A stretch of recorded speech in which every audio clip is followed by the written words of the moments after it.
నమస్కారం. లక్ష్మి చెప్పే కథలకు స్వాగతం. వీణులతో వీక్షించటానికి సిద్ధం కండి. ప్రియ సఖులు, ఇప్పుడు మనం ప్రముఖ రచయిత శ్రీ పిఎస్ నారాయణ గారు రచించిన హింసధ్వని ధారావాహిక నుండి 9వ భాగం వినేద్దామండి.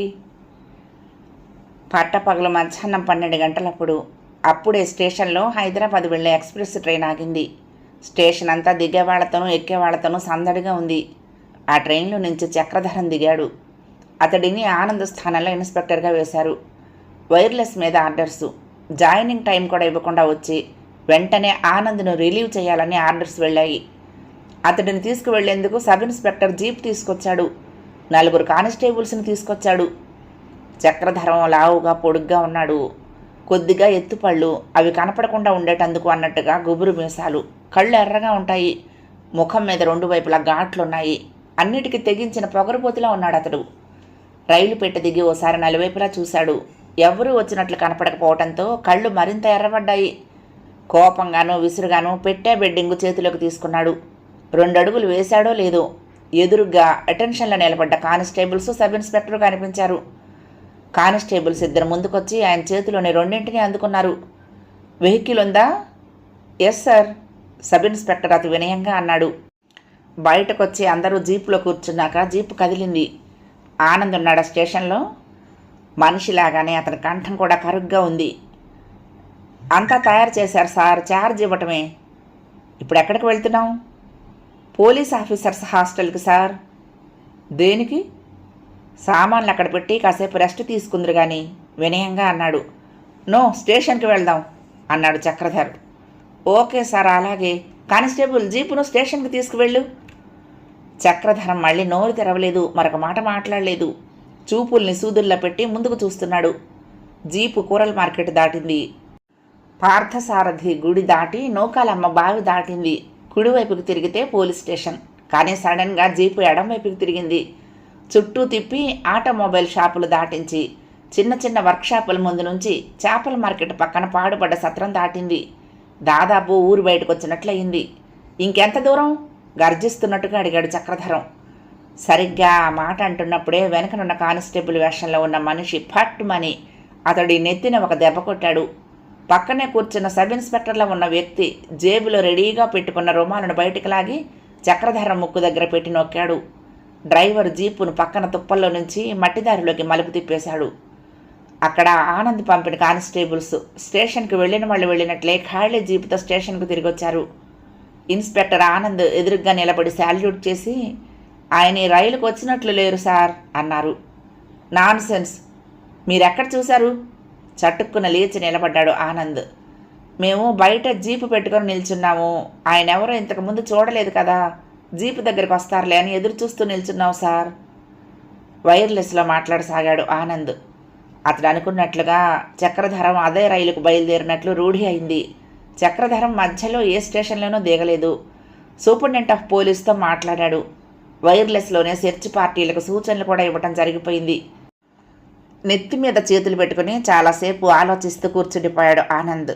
హఠాత్తుగా చక్రధరం మాయమైపోవటం ఇంకెన్న అర్థాలకు దారితీస్తుందో అన్నట్లుగా. ఫోను గణగణ మోగింది. విసురుగా ఎత్తాడు. నేను ప్రశాంత్ను మాట్లాడుతున్నాను. చెప్పండి, నీరసంగా అన్నాడు ఆనంద్. చక్రధరం ఎప్పుడు జాయిన్ అవుతున్నాడు? తెలీదు. వచ్చాడా? ఇంకా రాలేదు. ఎప్పుడు రావాలి? ఎస్పీకి ఫోన్ చేయండి. మీకు అతడితో పని ఏమైనా ఉందా? వెగటుగా ఉన్నది ఆనంద్కు తన కంఠం తనకే. క్యాజువల్గా అడిగాను. అతడు నా క్లాస్మేట్ కాదు, స్నేహితుడు కాదు. ప్రశాంత్ కంఠం ఎగతాళిగా ఉన్నట్లు అనిపించింది ఆనంద్కు. మీరు వ్యాపారవేత్తలు, అతడు ఈ ఏరియాకు అవ్వబోతున్న ఇన్స్పెక్టర్, పొల్ల విరుపుగా అన్నాడు ఆనంద్. That's all right. నీ ప్రయాణం ఎప్పుడు? అతడు రావాలి కదా చెప్పాడు ఆనంద్. ఆహా, కొన్నాళ్ళు నా గెస్ట్ హౌస్లో ఉందామనుకున్నావు కదా రెస్ట్ కోసం. మీకు ముందు చెప్పకుండా మీ గెస్ట్ హౌస్కు రానులేండి అన్నాడు. ఏమిటి ఇవాళ నువ్వు అదోలా మాట్లాడుతున్నావు? ట్రాన్స్ఫర్ వల్ల అఫెండ్ అయినట్టుగా ఉంది. ప్రశాంత్ నవ్వాడు. సస్పెండ్ కావలసిన వాడిని ట్రాన్స్ఫర్తో సంతోషించాలి కానీ అఫెండ్ అవటం దేనికి? ఇదిగో ఆనంద్, నీ మాటల గారడి ఆపేసి హాయిగా మా ఇంటికి వచ్చేసి కులాసాగా కబుర్లు చెప్పుకుందాం. Thank you. చక్రధరం మాయం అవటం అతడికి కావాలని చెప్పలేదు ఆనంద్. తను చెప్పకపోయినా అతడికి ఎలాగో తెలుస్తుంది. అసలు ఈ పాటికి తెలిసే ఉండాలి. కానీ ఆ విషయాన్ని తన నోటితోనే వినాలని ఈ ఫోన్ చేసి ఉండొచ్చు. చక్రధరం రాగానే ఫోన్ చేయటం మర్చిపోక ఆనంద్. అలాగే, ఓకే ఉంటాను. ఫోన్ డిస్కనెక్ట్ అయింది. ఎదురుగా రిసీవర్ని క్రెడిల్ మీద పడేసి లేచి నిల్చున్నాడు ఆనంద్. ఎదురుగా సూపరింటెండెంట్ ఆఫ్ పోలీస్. సో మీకు ఇచ్చిన ఈ సమయంలో ఈ పాటికి మీరు నిర్ణయానికి వచ్చి ఉంటారని అనుకుంటున్నాను అడిగాడు ప్రశాంత్. నాన్న పోయి ఎన్నాళ్ళైందో గుర్తుండే ఉంటుంది మీకు. అలాంటి ఈ సమయంలో ఆ విషయం గురించి ఆలోచించడానికి నాకు ఏ విధంగానూ మనస్కరించడం లేదు అంది సుందరి. ప్రశాంత్ చిన్నగా నవ్వుతూ అక్కడే ఉన్న కుర్చీలో తాపిగా కూర్చున్నాడు. సుందరి తలుపు పక్కగా నిల్చుంది. నిజమే, నేను కాదనలేను. కానీ ఈ కష్టాలు, బాధలు, దిగుళ్ళు ప్రతి మనిషి జీవితంలోనూ ఎదుర్కొనేవే. గౌతమ బుద్ధుడి కథ మీకు తెలుసు కదా. అందులో ఒక సంఘటన, ఓ చనిపోయిన పిల్లవాడిని బ్రతికించేటందుకు గాను అతడి తల్లిని ఏ చావు చూడని గృహం నుంచి పిడికెడు ఆవాలు తెమ్మంటాడు. అవుననుకోండి, నాకెందుకో మనస్కరించడం లేదు ఇప్పుడు. అసలు ఆ ఆలోచన చాలా వెగటుగా ఉంది. సుందరి గారు, ఒక్కటి గుర్తుంచుకోండి. ఈ కాలచక్రంలో మన జీవితం సూక్ష్మాతి సూక్ష్మం. ఈ కొద్దిపాటి సమయాన్ని మనం దుఃఖాలకి, బాధలకు, భయాలకు కేటాయిస్తే ఇక ఆనందించేది ఎప్పుడు? అంటే నేను మిమ్మల్ని, మీ గతించిన తండ్రిని, ఈ సమాజాన్ని, బంధువుల్ని, పెద్దల్ని, మీ అన్నయ్య సూర్యాన్ని మర్చిపోమనటం లేదు. ఆ భాగం ఆ భాగమే, ఈ భాగం ఈ భాగమే అంటున్నాను అన్నాడు. అన్నయ్య గురించి ఏమైనా తెలిసిందా? ఇంకా లేదు. ఆనంద్ అన్ని విధాలా ప్రయత్నిస్తున్నాడు. సూర్యాన్ని పట్టుకునేటందుకు గాను రకరకాల ప్లాన్లు వేస్తున్నాడు. కానీ దురదృష్టం కొద్దీ అన్నీ బెడిసి కొడుతూనే ఉన్నాయి.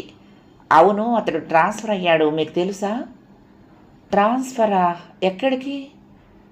ఏదో ఊరు చెప్పాడు, కాస్త దూరమే, ఇంకా రిలీవర్ రాలేదు అని ఒక్క క్షణం ఆగి, బహుశా ఇప్పుడప్పుడే రిలీవర్ రాలేకపోవచ్చు కూడా అన్నాడు చిన్నగా. అదేమిటి? దెబ్బ మీద మరొక దెబ్బ అతడికి. అతడి స్థానంలో చేరవలసిన ఇన్స్పెక్టర్ ట్రైన్లో ఈ ఊరు వచ్చాడు. మన ఊరు స్టేషన్లో దిగాడు కూడా. కానీ మరు క్షణంలోనే కనపడకుండా మాయమయ్యాడు. అవునా? అలా ఎలా జరిగింది? ఆశ్చర్యపోతూ అడిగింది. తెలియదు. దురదృష్టం ఏమిటంటే రైల్వే స్టేషన్ ఇతడి ఏరియాలోనే ఉంది. అదో తలనొప్పి. చూస్తూ ఉంటే ఆనంద్కి ఇవి చాలా చెడు రోజుల్లో ఉన్నాయి అన్నాడు. సుందరి మాట్లాడలేకపోయింది. అటు సూర్యము దొరకలేదు. నేను ఆ విషయం మాట్లాడాను కూడా. చాలా నిరుత్సాహంగా ఉన్నాడు. ఎంత ప్రయత్నించినా దొరకటం లేదని. మా నాన్న పోయాడు అనేదానికంటే అన్నయ్య అలా అయ్యాడు అనేదే మా అమ్మని ఎక్కువగా కృంగదీస్తున్నది. డోంట్ వర్రీ సుందరి, సూర్యాన్ని ఎక్కడున్నా పట్టుకునే ఏర్పాట్లు నేను చేస్తాను.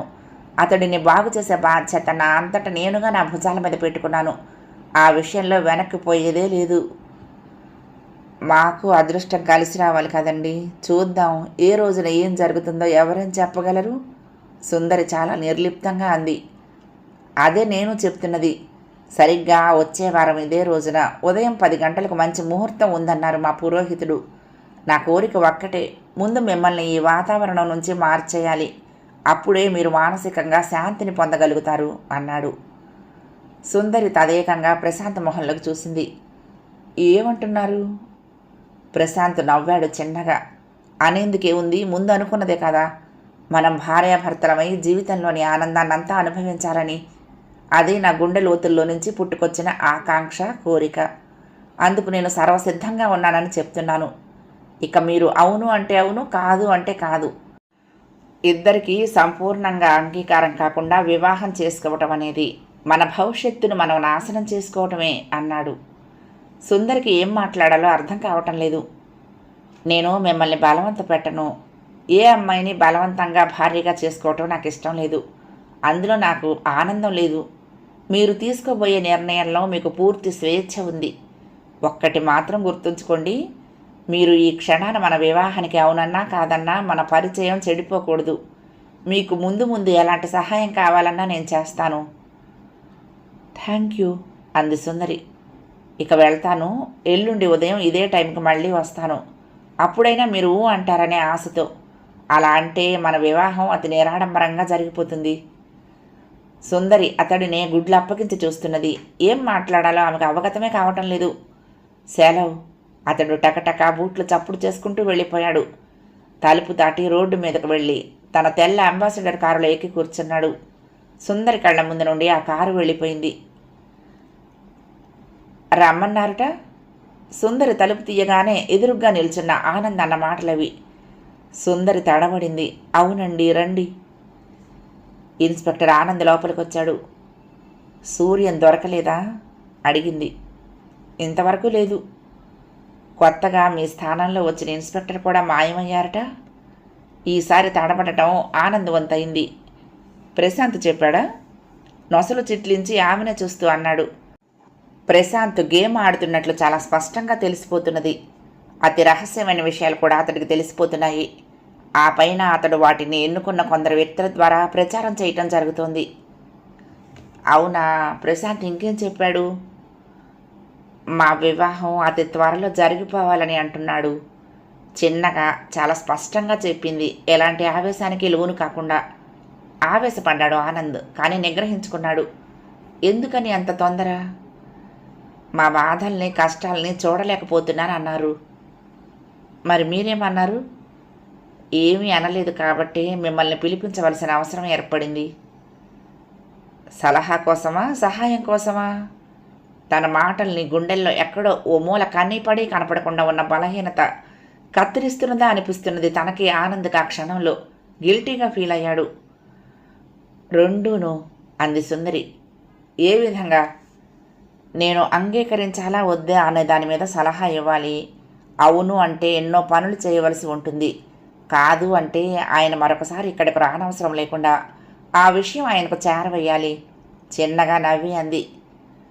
ఆనంద్ భుజాలు ఎగరేశాడు.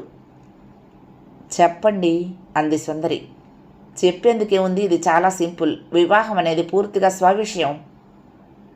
కానీ నేను అలా అనుకోవటం లేదా ఆనంద్ గారు. నా స్వవిషయమే అవ్వచ్చు, కానీ మీ సలహా లేనిదే నేనేమీ చెయ్యలేను. చాలా నిక్కచ్చిగా చెప్పింది. నేను మీకేమవుతానని? గుండెల్లో నుంచి వచ్చింది ఆ మాట. ఆ మాటకు సమాధానం వినాలని అతడి మనసు తహతహలాడుతోంది. ఏమవ్వాలని మీరు అనుకుంటున్నారు? తుపాకీని గురిపెట్టి గుండెల మీదకు పేల్చినట్లుగా అంది సుందరి. ఆమె ప్రశ్నకు అతడు నిస్తేజితుడయ్యాడు. తన ప్రశ్న తనకే ఎదురు ప్రశ్న అవ్వటం అతడు ఊహించలేనిది. మౌనంగా తప్పు చేసిన వాడిలా నిల్చున్నాడు. చెప్పండి రెట్టించింది మరొకసారి ట్రిగ్గర్ నొక్కుతున్నట్లుగా. జీవితాంతం మీ స్నేహితుడిగా ఉండాలనేది నాలోని అతి చిన్న ఆశ అన్నాడు. అలా అనుకోకపోతే మిమ్మల్ని ఈ క్షణాన ఇలా పిలిచి ఉండేదాన్ని కాదు కదా అంది. Thank you. అతడు అడుగులు ముందుకు వేసి కుర్చీలో కూర్చుంటూ ముందుగా ఒక కప్పు కాఫీ ఇస్తే చాలా సంతోషిస్తాను అన్నాడు. అది నాకు ఆనందమే అంటూ ఆమె లోపలికి వెళ్ళింది. ఆనంద్ మౌనంగా కూర్చున్నాడు. అతడి చుట్టూ, ఆ కుటుంబం చుట్టూ, సూర్యం చుట్టూ ప్రశాంత్ గూళ్ళల్లేస్తున్నాడన్నది స్పష్టమైపోతున్నది. అయితే అతను అలా ఎందుకు చేస్తున్నాడు అనేది ఇంకా పూర్తిగా తేటతెల్లం అవటం లేదు. ఈ పట్టణంలో జరుగుతున్న హత్యలకు కానీ, మాదక ద్రవ్యాల రవాణాకు కానీ, దోపిడీలకు కానీ, దొంగ నోట్ల చలామణికి కానీ ప్రశాంత్కు సంబంధం ఎంతవరకు ఉన్నది, ఉంటే ఎలా రుజువు చేయటం? అతడి ప్రవర్తనతో అనుమానాలు బలపడుతున్నాయి. నిజానిజాలు కనిపెట్టడం తన విధి. అంతవరకు ఆ విషయాన్ని అతి గోప్యంగా ఉంచడం అన్ని విధాలా మంచిది. సుందరి 2 గ్లాసులతో కాఫీ తెచ్చి ఒకటి ఆనంద్కిచ్చి తను ఎదురుగ్గా ఉన్న కుర్చీలో కూర్చుంది. సూర్యం ఇంటికి రాలేదు కదా అడిగాడు. వస్తాడని కూడా నేను అనుకోను. పాపం ప్రశాంత్ కూడా అతడి కోసం బాగా ఆదుర్దా పడుతున్నాడనుకుంటాను. అవునండి, నా ప్రయత్నాలన్నీ చాలా దారుణంగా విఫలమవుతున్నాయి. అయితే అంత మాత్రాన ఓడిపోయినట్లుగా చేతులు ముడుచుకొని కూర్చుంటానని అనుకోవద్దు పేలవంగా నవ్వుతూ అన్నాడు. సుందరి మాట్లాడలేదు. ఇక మీరు అడిగిన విషయం, ఇప్పుడు వివాహం చేసుకోవాలనేది అంత తొందర విషయమా? నాన్నగారు పోయి ఎన్ని రోజులైందో గుర్తుంది కదా మీకు? సుందరి ముఖం అతడి మాటలకు తెల్లగా పాలిపోయింది. పెదవులు అవమానంతో వణుకుతున్నాయి. అంటే అంటే నేను తొందరపడుతున్నాననే మీ ఉద్దేశం? చచ్చా, మీరు అలా ఎందుకు అనుకుంటారు? మీ సంగతి నాకు తెలియదా? మీ గురించి మీకంటే నాకు ఎక్కువగా తెలుసు. నేను ప్రశాంత్ గురించి అంటున్నాను. సుందరి కంటి వెంట నీరు గిర్రును తిరిగింది. నన్ను వెళ్ళిపోమ్మంటారా అన్నాడు ఆనంద్. వద్దు వద్దు. అయితే కళ్ళు తుడుచుకోండి. మీరు ఏడవటం నాకు ఇష్టం ఉండదు అన్నాడు చాలా చిన్నగా సాంత్వనగా. మరి ఏం చేయమంటారు నన్ను? రోషంగా అంది. ఆగమని చెప్పండి. కొన్నాళ్ళు ఆగటం వలన జరిగే నష్టమే ఉంది. నేను చెప్పానండి ఇంతకు ముందే, కానీ ఆయన వచ్చే వారంలోనే జరగాలి అంటున్నారు. ఓ, లగ్నం కూడా పెట్టించాడా? వాళ్ళ పురోహితుడు మంచిది ఉంది అన్నాడట. కానీ ఒకటి, దీంట్లో బలవంతమేమీ లేదు అని కూడా చెప్పారు. నిర్ణయం నాకు వదిలేశారు. ఆయనను చేసుకోదలుచుకుంటే మాత్రం వచ్చే వారంలోనే జరగాలనేది ఆయన ఉద్దేశం. తల ఉంచుకొని చెప్పింది. అప్పుడు ఇందులో మరొకరి సలహా తప్పనే ఉంది వింతగా ఆమెను చూస్తూ అన్నాడు. ఆయన్ను వివాహం చేసుకోవటానికి అంగీకరించాలా వద్దా అని. దానికి నేనెలా సమాధానం చెప్తాను? మీరు మీ మనసును సంప్రదించాలి, కాదంటే మీ అమ్మగారిని సంప్రదించాలి. ఇంతేనా మీ సలహా? అవును. చేసుకోమనో వద్దనో ఖచ్చితంగా చెప్పలేరా? ఆనంద్ పక్కున నవ్వాడు. మిమ్మల్ని భారీగా పొందాలని ఆతృత పడుతున్న ప్రశాంతే మీ మీద తన నిర్ణయాన్ని రుద్దకుండా మీకే వదిలేసి తప్పుకున్నాడు. అటువంటిది నేను ఈ విషయంలో కల్పించుకోవటం నాకే బాగుండదనిపిస్తున్నది. కానీ తీసుకోవాల్సిన ఈ నిర్ణయం నా శక్తికి మించింది అంది తల వంచుకుని. ఓ స్త్రీలా మాట్లాడబోకు సుందరి. సుందరిలా మాట్లాడు. నీ ధైర్యం, నీ శక్తి నాకు తెలుసు. ఆలోచించు, బాగా ఆలోచించి అప్పుడు నిర్ణయం తీసుకో. రేపు ఉదయాన్నే మళ్ళీ ఆయన వస్తామన్నారు. అప్పుడు నా నిర్ణయం చెప్పాలి. చెప్పండి. మీరేమి నిర్ణయించుకున్నారో అది చెప్పండి. అబ్బా, మీరు నన్ను చంపుతున్నారు ఆనంద్ గారు. నన్నేం నిర్ణయించుకోమంటారో చెప్పమనే వేడుకుంటున్నాను. సుందరి, మీ పరిస్థితుల్లో నేనుంటే ఏం చేసేవాడినో తెలుసా? చెప్పండి. ఏ నిర్ణయం తీసుకోవటానికి ఇది సమయం కాదు. కనీసం మా నాన్న పోయిన తర్వాత 6 నెలలైనా గడవంది. ఈ ఇంటి గడపలకు పసుపు పూయటం, మామిడి తోరణాలు కట్టడం, ఈ ఇంటి ఆవరణలో మంగళ వాయిద్యాలు మ్రోగటం నేను ఊహించలేను. నా మీద ఏమాత్రం ప్రేమ ఉన్నా మీరు ఈ కొద్ది నెలలు ఓపిక పట్టండి అని చెప్పుండేవాణ్ణి అన్నాడు. అతడి మాటలను అతి జాగ్రత్తగా వింటున్నట్లుగా ఆమె తల వంచుకుంది. అతడి మాటలు ఎంతో సహజంగా, సహేతుకంగా ఉన్నట్లు అనిపించింది. అతడి కంఠంలో నిజాయితీ ఉన్నట్లు అనిపించింది. అతడి మాటలు ఆత్మీయుడి పేదాల నడుము నుండి వస్తున్న అమృత జల్లుల్లా ఉన్నాయి. ఆమె తదేకంగా అతడి మాటలనే మననం చేసుకుంటూ కొద్ది క్షణాలు అలాగే ఉండిపోయింది. అతడి మాటల్లోని ఆంతర్యం ఆమెకు పూర్తిగా అర్థం అవ్వగా కృతజ్ఞతలు చెప్పడానికి అన్నట్లుగా కళ్ళు తెరిచింది. అప్పటికే ఆనంద్ అక్కడి నుంచి వెళ్ళిపోయాడు. మర్నాడు ఉదయం సరిగ్గా 8 గంటలకు ప్రశాంత్ తెల్ల అంబాసిడర్ వచ్చి మాస్టర్ ఇంటి ముందు ఆగింది. ఆ కారు రాక కోసం ఎదురు చూస్తున్నట్లుగా సుందరి వడివడిగా వచ్చి తలుపు తెరిచింది. ప్రశాంత్ తెల్లటి సూట్లో మెరిసిపోతున్నాడు. సుందరి తలుపు తెరిచే సమయానికి అతడు కారు దిగొచ్చి తలుపు దగ్గర నిల్చుని తళుక్కున ఓ మెరుపులా మెరిశాడు. రండి రండి అంది ఆహ్వాన సూచకంగా నవ్వుతూ. ముందు సుందరి వచ్చింది, వెనుకగా ప్రశాంత్. హాల్లోకి వచ్చిన తర్వాత అక్కడున్న కుర్చీలో కూర్చున్నాడు. చెప్పండి. మీ నుండి వెలువడబోయే ఆ తీయటి మాటల కోసం ఆత్రంగా నిద్రలేని రాత్రులే గడిపేస్తున్నాను. నిజమా అంటూ నవ్వింది. దేవుడి ముందు ప్రమాణం చేసి చెప్పమంటారా? అతడు కూడా నవ్వాడు. మిమ్మల్ని నేను నా దేవుడిగా నిర్ణయించుకుంటున్నప్పుడు మీరు మరొక దేవుడి ముందు ప్రమాణం చేయాలనే పిచ్చి కోరికను నేనెందుకు కోరుకుంటాను అంది. సుందరి! ఆనందంతో ఉక్కిరి బిక్కిరవుతూ లేచి నుంచున్నాడు ప్రశాంత్. అవును, మిమ్మల్ని వివాహం చేసుకోవటంలోనే నాకు ఆనందం కలుగుతుందని నాకు అర్థమైంది. అందుకే రాత్రంతా నేను నిద్రపోలేదు. ఆలోచించి ఈ నిర్ణయం తీసుకున్నాను. మన వివాహం వచ్చే వారంలోనే మీరు అన్నట్లుగా జరిగేలా చూడొచ్చు అంది. థ్యాంక్ యూ వెరీ మచ్ సుందరి. సాయంత్రం శీతాకాలం పొద్దు 5:30కే వాలిపోయి చీకట్లు కమ్మేసింది. ఊరి బయట సముద్రపు ఒడ్డున బెస్తపల్లెలో గొడవ జరుగుతున్నదని తెలిసి ఇన్స్పెక్టర్ ఆనంద్ వెళ్ళి తిరిగి వస్తున్నాడు. ఆ గొడవ ఎట్లా ఉన్నా అతడికి ముఖ్యమైన సమాచారం అతి రహస్యంగా అందింది. రాత్రి 12 గంటలకు అటు పక్కగా ఓ షిప్ వస్తోంది. అందులో విదేశాల నుంచి మాదక ద్రవ్యాలు, ఎలక్ట్రానిక్ పరికరాలు, లిక్కర్సు ఒడ్డుకు చేరుకోబోతున్నాయని రూఢిగా తెలిసినట్లు ఓ ఇన్ఫార్మర్ చెప్పాడు. పల్లెలో గొడవలు నయానా భయానా ఓ దరికి చేర్చి వెంటనే వెనుతిరిగాడు. రాత్రి 12 గంటలకు తను చేయవలసిన ఏర్పాట్లు చూసుకునేందుకు సరుకులతో సహా తను ఆ గ్యాంగ్ మనుషుల్ని పట్టుకోగలిగితే పట్టణంలోకి వాటి రాకపోకల వెనుకనున్న వాళ్ళని కూడా పట్టుకోగలుగుతాడు. ఈ రాత్రికి తను ప్రశాంత్ను ఒక గంట కనిపెట్టి ఉండాలి. తన ఆలోచనే కానీ అంత పెద్ద మనిషి తెర వెనుక ఉండే నాటకం నడిపిస్తాడు కానీ సరాసరి స్టేజీ మీదకి వస్తాడని తను అనుకోడు. ప్రశాంత్ అనుకునేటప్పటికల్లా సుందరి గుర్తొచ్చింది. అంతకు మించి ప్రశాంత్తో వివాహ విషయంలో ద్వైధీభావంలో పడ్డ ఆమె మనసు గుర్తొచ్చింది. నిజంగా ఆమె అతన్ని ఇష్టపడుతూ ఉంటే తనకు ఆమె అంటే ఎంత ఇష్టం ఉన్నా అభిమానం ఉన్నా కాదనలేడు. కానీ ప్రశాంత్ నిజస్వరూపం తనకు అవగతం కావటం లేదు. మంచివాడే అయితే ఆమె జీవితం 3 పువ్వులు 6 కాయల్లో గడిచిపోతుందనుకోవటంలో సందేహం లేదు. కానీ అతడు మేకతోలు కప్పుకున్న పులి అయితే నిజాలు అతి త్వరలో తను బయటికి లాగి తన అనుమానాలే నిజమైతే ఆమెను ఆ భయంకర ఊబిలోకి జారిపోకుండా రక్షించాలి. ఎలా? తను అతగాడి ఫ్యాక్టరీలకు వెళ్లాల్సిందే. అతడు చేసే వ్యాపారాలన్నింటినీ ఆరా తీయాల్సిందే. అతడు లేని సమయంలో అతడి ఇంటి మీద దాడి జరిపితేనో ఏమీ ఆధారాలు దొరకకపోతే మాత్రం తన ఇబ్బందుల్లో పడిపోతాడు. అంత పెద్ద మనిషిని అవమానించినందుకు గాను తను తనపై వాళ్లకు సంజాయిషి చెప్పుకోవలసి ఉంటుంది. తనకు అవమానాలు మిగిలినా మిగలొచ్చు. ఆలోచనల నడుమ అతడు చేపల మార్కెట్ పక్కన పాడుపడ్డ సత్రం దాటాడు. పోలీస్ స్టేషన్ వైపుకు రాజదూత్తును తిప్పబోతున్న వాడల్లా నూకాలమ్మ బావి వైపుకు తిప్పాడు. పార్థసారథి గుడి దాటి కోరల్ మార్కెట్ దగ్గరున్న 2 టౌన్ పోలీస్ స్టేషన్లోకి వెళ్ళాడు. అక్కడున్న సబ్ ఇన్స్పెక్టర్ రాజారాంతో ఓ పావుగంట మాట్లాడాడు. మళ్ళీ వెనక్కు తిరిగి పెద్ద బజార్కు వచ్చాడు. అతడి మనసంతా రాత్రి 12 గంటలకు రాబోయే షిప్ మీదే ఉంది. అందులో నుంచి దించే వస్తువుల మీద, వాటిని చేరవేసే గ్యాంగు మీద, ఆ గ్యాంగు వెనకనున్న పెద్ద మనుషుల మీద ఉంది. పార్థసారథి గుడి మలుపు తిరిగాడు.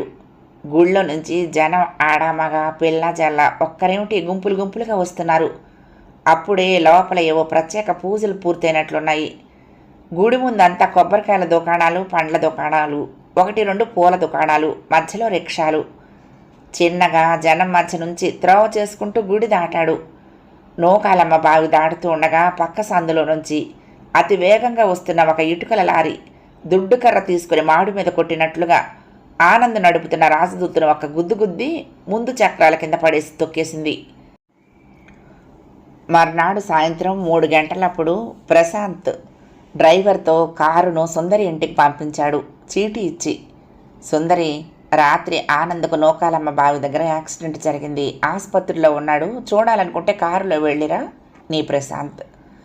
సుందరికి ఆ కాగితం చూస్తూనే అయోమయం అయిపోయింది. ఆనంద్కి యాక్సిడెంట్ కావడం ఏమిటి?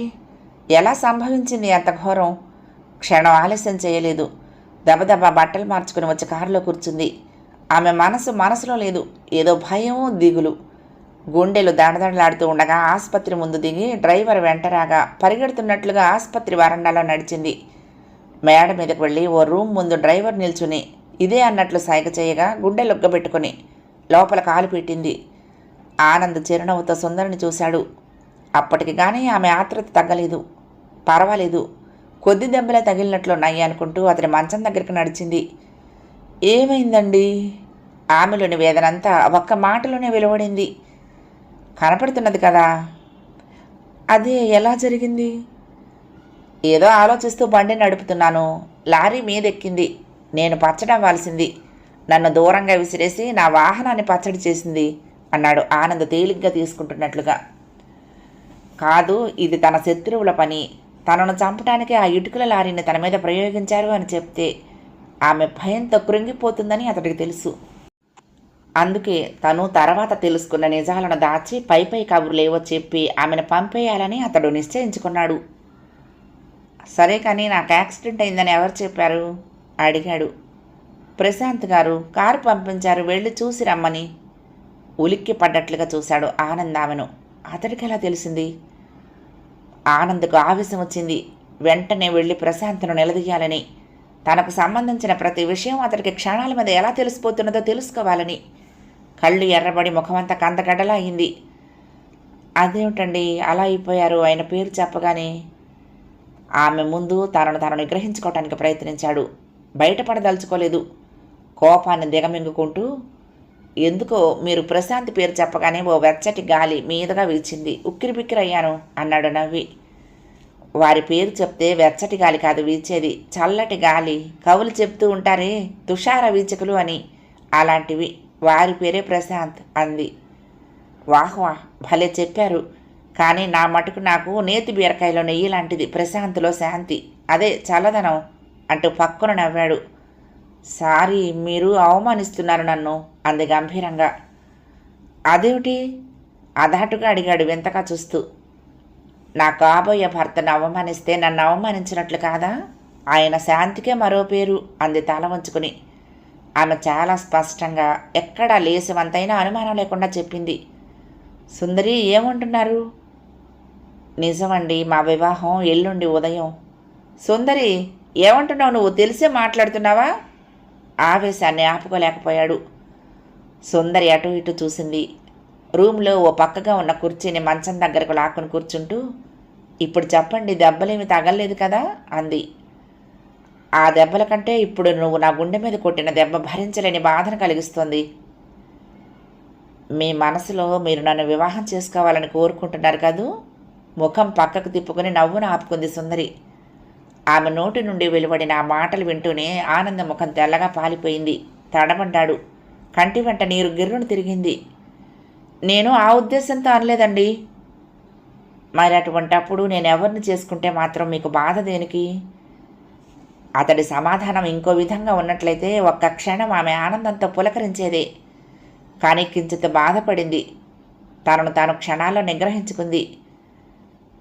మా మాస్టర్ అమ్మాయి సర్వసౌఖ్యాలు అనుభవించడానికే పుట్టింది అనుకున్నాను లో గొంతుకుతో అన్నాడు. అదేగా జరుగుతున్నది. మీ మాట అక్షరాలా నిజమవుతోంది. ఓ పెద్ద ఇండస్ట్రియలిస్ట్ హృదయ సామ్రాజ్ఞి నవ్వబోతున్న నేను మీ అంచనాలను ఏ విధంగానూ తక్కువ చేయటం లేదు. ఆమె మాటల్లో గర్వం తొణికిసలాడింది. సుందరి గారు, డబ్బుతోనే అన్ని సౌఖ్యాలు మన సొంతం అవుతాయి అనుకుంటున్నారా? ధనం మూలం ఇదం జగత్. కళ్ళు మూసుకుని నవ్వును బిగపట్టుకుంది.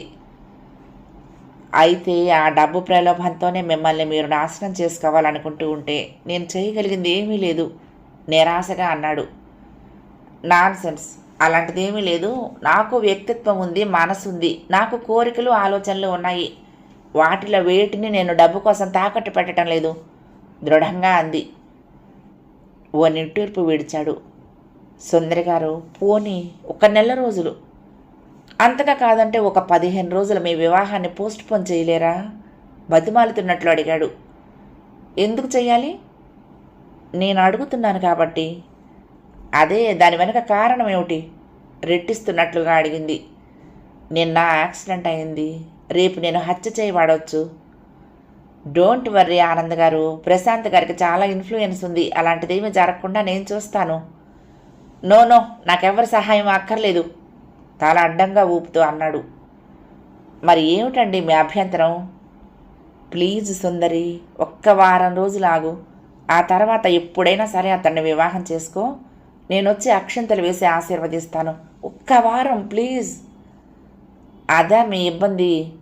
ఎల్లుండైనా మీరు వస్తారు. రాకపోతే స్ట్రెచ్చర్ మీదైనా మిమ్మల్ని వివాహ మంటపానికి తెప్పిస్తాను. మీ ఆశీర్వచనం లేకుండానే నేను పెళ్లి చేసుకోబోతున్నాననే మీ బాధ? ఆనంద్కు ఇంకెలా చెప్పాలో అర్థం కాలేదు. కాదు, నిజాలన్నీ వెళ్ళకక్కుదామంటే సుందరి వెళ్ళి అతడి ముఖాన్ని అన్నీ అడిగితే ఏమీ చెప్పలేక గిలగిల్లాడిపోయాడు. ఫ్రాక్చర్ ఏమీ లేదు కదా? దేవుడి దయ వల్ల ఏమీ లేదు. దేవుడెప్పుడూ నిజాయితీ పరులకు అండగానే నిలుస్తాడు అంది. నిజంగా అదృష్టవంతుణ్ణి. చావు కోరల్లో నుంచి బయటపడ్డాను. నిన్నైతే బయటపడ్డాను, కానీ ఇప్పుడు నా బ్రతుకు మీద నాకే భయంగా ఉంది అన్నాడు. అదేనండి, ఆ షాక్ మీరు అలా అనుకునేలా చేస్తున్నది. నా సహాయం ఏమన్నా కావాలా మీకు? ఏమీ వద్దు, నా కోరిక మన్నించండి చాలు. సుందరికి మరోసారి ఆ విషయం ప్రస్తావించడం ఏమాత్రం ఇష్టం లేదు. తను ఓ నిర్ణయం తీసుకుంది. దాన్ని తిరగదోడే ప్రశ్నే లేదు. మంచికో చెడుకో ప్రశాంత్ను తన భర్తగా ఎన్నుకుంది, అంతే. ఆనంద్ గారు, మీరు ఆ విషయం ఏమీ మాట్లాడొద్దు. మీకు కోపం వచ్చినా సరే. అంత గొప్పవాడిని వివాహం చేసుకుంటున్నందుకు మీరు ఈర్ష్య పడుతున్నట్టుగా భావించవలసి వస్తుంది. అలా కాదు అని నిరూపించుకోవటానికైనా మీరు ఎల్లుండి ఉదయం వచ్చి దగ్గరుండి నా వివాహం జరిపించాలి. వస్తాను క్రుద్దుగా అంటూ ఆమె బయటకు వచ్చేసింది. అనుకోని ఆమె మాట తీరుకు ఆనంద్ అవాక్య అయ్యాడు. 9వ భాగం సమాప్తం. ప్రియ సఖులు, ఈ కథ మీకు నచ్చితే తప్పకుండా లైక్ చేయండి, షేర్ చేయండి, కామెంట్ చేయండి, సబ్స్క్రైబ్ చేసుకుని నన్ను ఎంకరేజ్ చేయండి. ఉంటానండి. ప్రేమతో లక్ష్మి, కృష్ణాతీరం, దుర్గమ్మ సన్నిధానం. నమస్తే.